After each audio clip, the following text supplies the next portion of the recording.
No. Hey YouTube, Biggest Stringer here, and I'm here with my friend Michael. Say hi.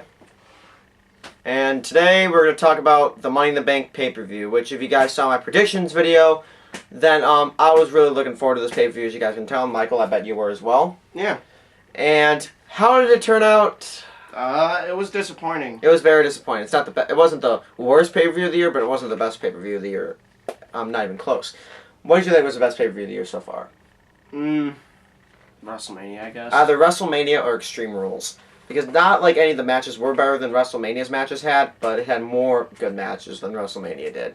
But anyway, we're not talking about those. We're going to talk about Money in the Bank. Now, we'll start off with the matches in order, and we'll talk about the Money in the Bank kickoff, the Shield versus the Usos, which I predicted correct that the Shield retained.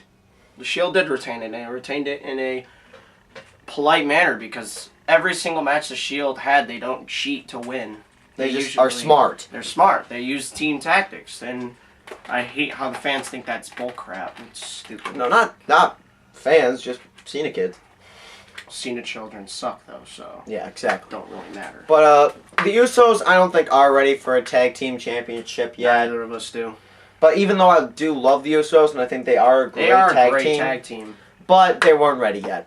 But, still, they're probably going to end up winning the titles sooner or later. Maybe by, like, SummerSlam or Night of Champions even, so the Shield, members of the Shield, like Roman Reigns and Seth Rollins, could be more focused on the World Heavyweight title picture, WWE Championship, because I can definitely picture Roman Reigns with this title sometime soon. Maybe. Everyone thinks that Roman Reigns is going to win the World Heavyweight title, which I think so too, but I'd rather have Seth Rollins win a world title. Yeah, I'm a big Seth Rollins fan. But, next we'll talk about the first match of the night and the best match of the night. SmackDown. The Future Star Money in the Bank ladder match, which the competitors were Wade Barrett, Damian Sandow, Cody Rhodes, Dean Ambrose, and Fandango, and Jack Swagger and Antonio Cesaro. Now, this match was amazing. I was really impressed with this match. This was probably the most entertaining match, definitely, and it kicked off the show. So, we'll talk about all the competitors separately, and we'll just touch on how if they did good in the match, or if we're unhappy that they didn't win, or whoever won did win. We'll talk about how the whole Jack Swagger and Antonio Cesaro, because they were a tag team and they were teaming up during the whole entire match. I didn't like that at all. Me either. I thought it was really stupid. You're not supposed to be working together. It's every man for himself. Now we'll move on to Cody Rhodes. Cody Rhodes was big face turn. Cody Rhodes was my favorite of the match. He did dominate the whole match. He was great the entire match, and he out of all of them, by trick wise, and he was definitely the best.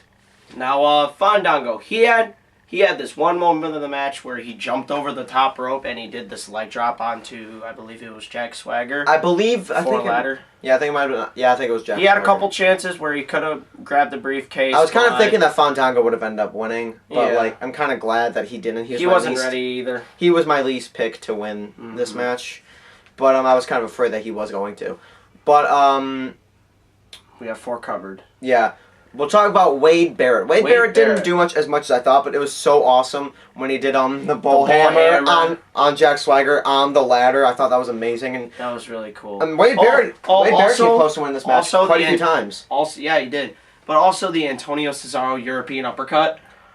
Oh my God! He leaped off the ladder, then bam! That was at least one good bit of teamwork. Right. Some teamwork in the Money in the Bank ladder match is okay, but not the whole entire damn match. Kind of like the Hardys at WrestleMania 23.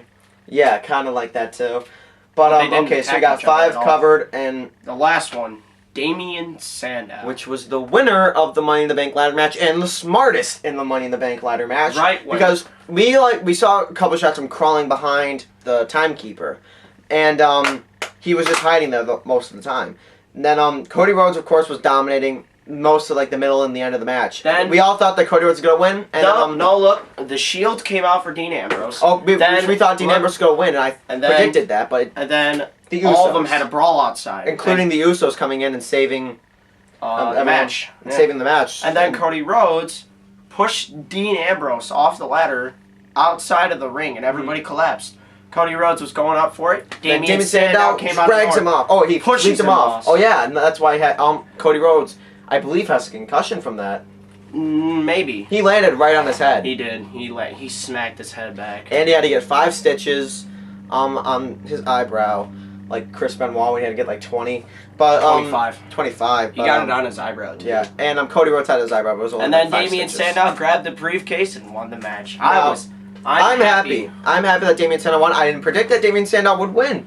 I did not expect that, but I'm fine with Damien Sandow winning. I am completely fine with Damien Sandow. I'm guessing in the future I'm right now. Not a Del Rio feud. I think a Damien Sandow Ziggler feud. Damien Sandow's, yeah, that'd be good. But the thing is, though, that whole thing that was executed, it feels like it's gonna lead to a Cody Rhodes and Damien Sandow rivalry, and have Sandow be the heel and Rhodes as the face. But that's probably going to only happen at SummerSlam. Which, if it's for the briefcase. Yeah, I can understand it at the briefcase for the briefcase, but I want Damien Sandow to become world champion. Either way, he is world champion material. Both of them are, but it's both just are. Damien Sandow. But the only reason why I was between the two, I would rather have it be Cody, is that he would have paid his dues because he's been in the company for so many years and he was I think the greatest Intercontinental Champion of the PG era, by far. He was the longest reigning of all time. Yeah, he was there. He was Intercontinental title since like July and lost it at WrestleMania against the Big Show in that horrible match. But Damien Sandow is definitely world championship material, and I can definitely see a world title around his waist. Case in point, this one. And now, what was the next match? I think it was the Intercontinental. Yep, Championship match. But first, Brad Maddox came out, and apparently, why are they doing this whole stupid Brad Maddox and Vicky Guerrero feud? Brad Maddox is hilarious. I love him. I love Brad Maddox. He did this Jumbotron tribute, and it was hilarious. And it was just a bunch of weird, bad stuff that happened. That's probably going to be on the DVD as one of the parts of the Money in the Bank match. Mm-hmm. The Money in the Bank pay-per-view. Brad Maddox comes out to speak for Vicky Guerrero. Brad Maddox's tribute to Vicky. Yeah. And then right afterward, there was the Intercontinental title match, which was Curtis Axel versus The Miz. I better get my phone for this one so we can show that picture that we discovered. Oh, no, Curtis Axel. It was The Miz who got it. But well, actually, during most of the match, it was really even. It wasn't that much of a good match. It was a typical Intercontinental PG Championship match. But it was entertaining with the moves that Curtis Axel was doing. And The Miz really had to kick out of the Perfect Plex. Really? That was stupid. Look at this. And here. This fan flipped off The Miz when he was showing off to the crowd. And I'm not sure if it has been noticed yet. But here we go. You can see... Right. Here. Zoom it in. I'll zoom it in. And there's the man flipping the bird. Right there. But I think that was hilarious. Yeah, I think it was too. And he's my new best friend now. But because I'm really sick of The Miz as a babyface. Same here. But overall, the match was decent, and Curtis Axel did finish the match with that amazing finisher. First, he kicked him right in the face. Then he did this strategic move. Miz fell onto the ropes. He hit the ropes up where Miz could, kind of like a whiplash. A rope uppercut? Yeah, it was kind of like a rope uppercut. There you go. He kicked the rope so he could do that finishing neck breaker, face down plant, whatever you want to call face it. first. Like it's he a landed face plant flat on his face in that move. Reverse face plant neck breaker. There we go. Yeah, like that is probably one of the greatest moves I've seen from a recent superstar. It's a great move, I think. Well, Curtis Axel retains, and which was what I wanted and what I predicted. Next up, we'll talk about, was it the Divas title match that was afterward? Yeah, we don't need to talk about that. Here's what happened. It wasn't bad. Okay, Caitlyn hit AJ with the falling stomach. Right, and Michael thought it was gonna be over right there. I thought it was gonna be over right there, but then it progressed. Then just involved Caitlyn being the worst fake crier ever in WWE. Then Caitlyn speared AJ. Then AJ recovered, and then she put the Black Widow on Caitlyn, and she tapped to retain. And that Black Widow move is great. It's a good submission. All champions retained. Yeah, all the champions are retained. That ones that were defended. The only trial that wasn't defended was the Intercontinental. No, the United States. United States. Ugh, I'm dumb. Who was U.S. champion? Oh yeah, Dean Ambrose, because he was in the Money in the Bank match. Next up, I think it was the Oh yeah, it was Chris Jericho versus Ryback. That was actually an impressive match. Both of us thought it was going to be really bad. We thought it was gonna be shit, but it turned out to be really good. It wasn't. It was pretty good. I was really shocked. They did have some okay chemistry, which then again we didn't think the same with Daniel Bryan and Ryback, and they had some good matches. Right. At the SmackDown that I went to, and then they had a match on Raw. Those matches were good. But I think this match had good on and off, and yeah, both of them had advantages. Chris Jericho had the leg, and Ryback had Jericho's stomach. And but the thing was, I thought either it was just gonna be a stupid, too long match that Jericho would end up winning, or just Ryback jobbing to Jericho, which we thought that would happen. But Ryback wins by a roll up. That's weird. But that roll up was so dumb. Like anyone would have kicked out at that. Right. But he put all of his body weight on it. Yeah. So.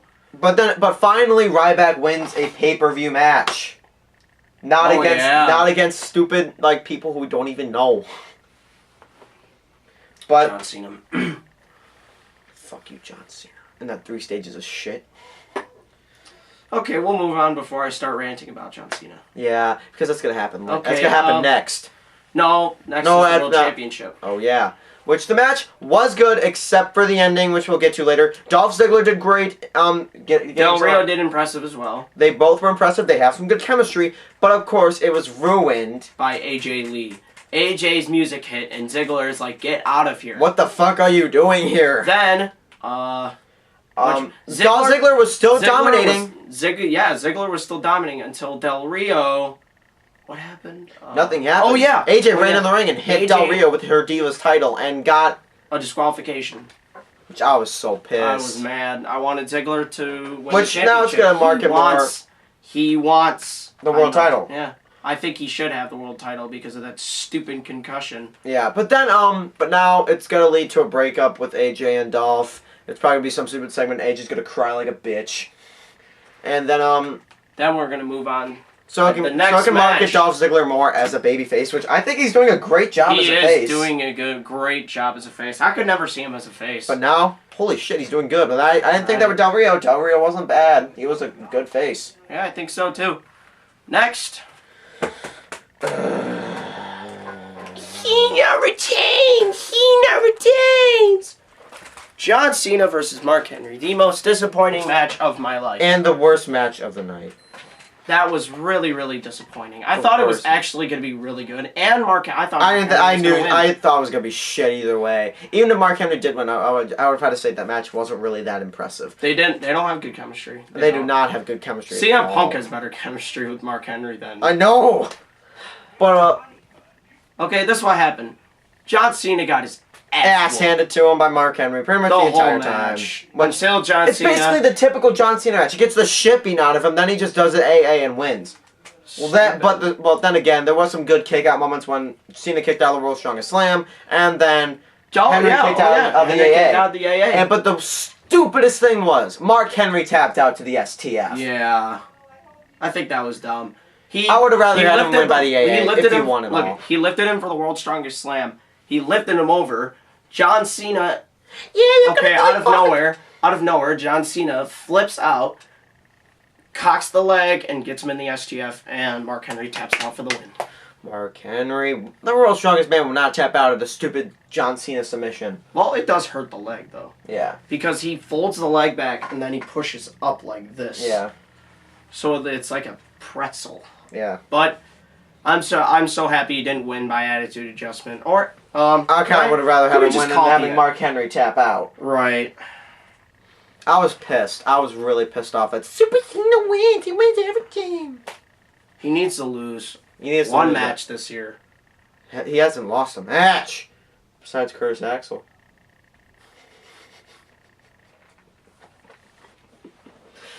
Now, the main event. Oh, God. The All-Star, which I thought someone would replace Kane, but no one did. It just turned out to be 6 men. Of course, Rob Van Dam, the first person to enter. I thought he was going to be the last person to enter. I did too, but fans were chanting Rob Van Dam. The cool thing is he came out of nowhere. He didn't wait. He didn't wait. He just came out like, yeah, what's up? I'm back. I was so happy. The only thing I wish for that match was the Wyatt family attacking. I wish that would have happened. But we'll get to another attack later. And then, which had Rob Van Dam, of course, CM Punk, Daniel Bryan, Randy Orton, Sheamus, and Christian. We will talk about all their performances in the match. Sheamus was the worst of all. Yeah. Sheamus, okay. I predicted. Okay. Yeah. Sheamus did the worst. But he had a couple momentum moments, but then he got pushed off the turnbuckle and through a ladder. Mm-hmm. Because Sheamus was about to pile drive Daniel Bryan through the ladder like he did with Sin Cara. I'm like, no, fuck you, Sheamus, fuck you, Sheamus. But instead, Karma, he goes through the ladder instead. Christian, he had a couple moments with Rob Van Dam. Most of them got injured. Right, yeah, like a lot of them. He had a chipped tooth and a possible concussion when Sheamus punched him in the head. Dang. Then, Christian did overall good. He had a couple moments with Rob Van Dam. Then Rob Van Dam we'll talk about. Then Daniel Bryan. Yeah, Daniel Bryan. Daniel Bryan had a lot of momentum moments. He dived through ropes, Remember the missile dropkick on Rob Van Dam and I think it was Christian yeah, next to him? No, that was Sheamus and Christian. Oh, that was a But he did the double kicks. Yeah. With Rob Van Dam and Sheamus. That was amazing. Yes. The missile dropkick on two people, that was cool. Amazing. I was praying that Daniel Bryan I thought Daniel Bryan was going to win, but of course Curtis Axel interrupts Daniel Bryan. Daniel Bryan was about to win, and Curtis Axel just came in there. Did the face down neck breaker. On the concrete. On the concrete floor. With padding, of course. Which now it could lead to Curtis Axel, Daniel Bryan, Intercontinental Championship feud. Yeah, because he hasn't won that title yet. He's been a United States champion, he's been a tag team champion, he's been a world heavyweight champion.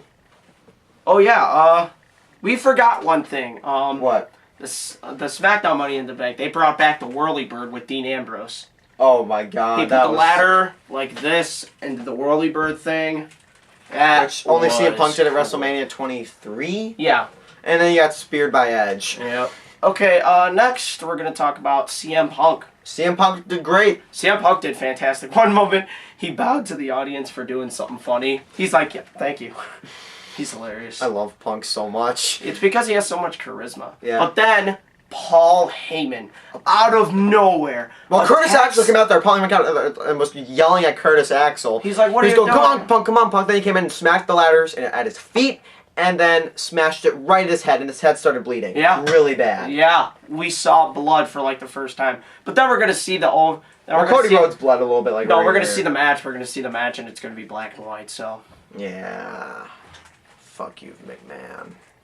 Whatever. But, then we're going to talk about Randy Orton. Rob Van Dam. He got his...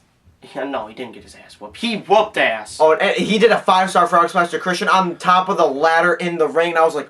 That was Shades of WrestleMania 22, by the way. But that was amazing. Yep.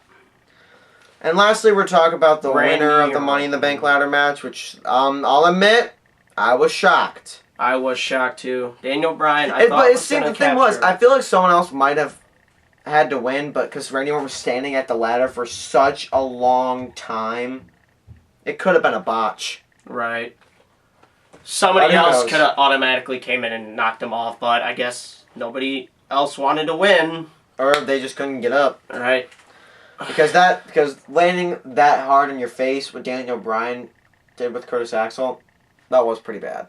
But, okay, well, the last moment... Then CM Punk hit a go-to-sleep on Curtis Axel, which we thought would lead to a CM Punk heel turn, but he just picked him up, go-to-sleep. Okay, look. He was yelling at him while he was knocked out. Right. Paul Heyman. Okay, look. Randy Orton, this was actually a really cool RKO. He pulled Rob Van Dam's legs off and RKO'd him while he was in That was a cool RKO. If he but the only reason I would want Orton to win is if it leads him to a heel turn. But the problem is, it could lead to another Cena-Orton feud, which we don't want. They had a fantastic rivalry. Ended off really well. Ended off very, very good. Perfectly, to say the least. Iron Man match. You can't get better than that. Exactly. And you have to have an extremely, extremely good rivalry to end in an Iron Man match. Right. And especially how it's false count anywhere anyone goes. Yeah. Most Iron Man matches are like that. Yeah. We'll talk about that in a different video. But, that was Money in the Bank. Overall, I give it a C average. Overall, yeah. The Money in the Bank matches were impressive, and I saw blood, so I was kind of happy. And the other matches were kind of shit, except Ryback and Chris Jericho, and the Intercontinental match. I'm gonna give. No. The world title and the Jericho and Ryback. Yeah, because like the Or I thought the whole Ryback Intercontinental title match was kind of piss poor. It wasn't as good as that triple threat at Payback. Oh, that was really good. That was really good. But overall, I'll give Money in the Bank. I'll give it a C+ because we did show blood in both the Money in the Bank matches. Did show blood. And Christian was bleeding, I think. Rob Van Dam was bleeding. CM Punk was bleeding. And in the SmackDown one, Cody Rhodes started bleeding. CM Punk was bleeding the worst. Oh, and his picture on Twitter, holy shit, his head was like. But the only problem is Cena retained this championship. That pissed me the fuck off. If Cena lost, I would have given it to B. Del Rio retained the world title. Only because of stupid AJ. AJ retained her. Imagine Del Rio starts dating AJ.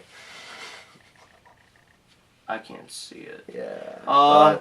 Curtis Axel retains, which I'm happy about. Ryback wins. Which finally. And Chris Jericho's pay-per-view list isn't going that good. Yeah, he lost at WrestleMania. He lost at the Royal Rumble. He lost. Did he lose at Extreme Rules? He won. He won. Mm-hmm. He lost at Payback, and he lost at Money in the Bank. Yeah. But not as bad as Ryback. He's lost at Hell in a Cell, Survivor Series, TLC, Royal Rumble, Elimination Chamber, WrestleMania, Extreme Rules. It ended in a draw. And he lost at Payback. 8 in a row. 1-8. That's his pay-per-view record, which is shit. He deserves better. Well, technically 1-7 since the match ended in a draw. Alright, so we don't go blabbing them on around Ryback. Let's end the film and go get some food. Let's go get some food. Alright. Commander Creative, Lucas Stringer, peace out. See ya.